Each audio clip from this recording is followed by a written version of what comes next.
31 years ago, R. Kelly, a budding R&B artist from Chicago in his mid-20s, was signed to his first major record label. Around the same time, he began having sex with a 15-year-old girl according to her subsequent lawsuit.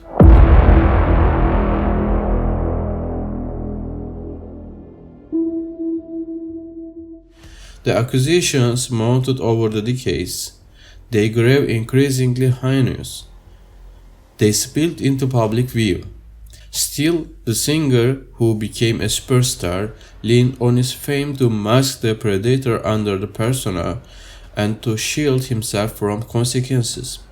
On Wednesday, Mr. Kelly, 55, could no longer escape the fallout. He was sentenced to 30 years in prison for racketeering and sex trafficking. As the judge read out his term, he did not react, and outside his victims expressed deep relief at the decision.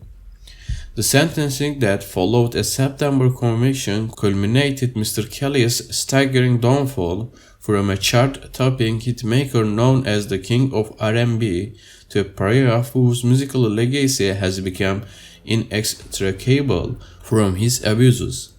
His trial exposed harrowing and systematic torment directed by the musician and enabled by those in his orbit. United States District Judge Ann Donnelly, who presided over the federal trial in Brooklyn, said in court that few crimes more serious than Mr. Kelly's exist, and that he had manipulated girls and women.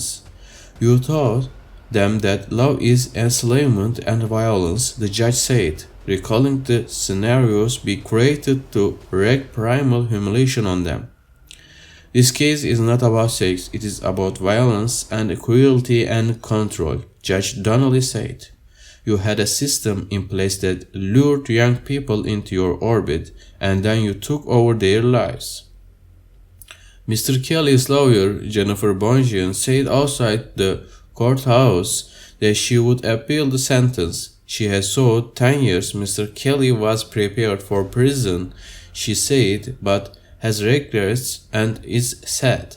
Mr. Kelly was among the most successful American musicians of the 1990s and 2000s, as chart-topping hits like I Believe I Can Fly and Ignition catapulted him to some of the world's largest stages.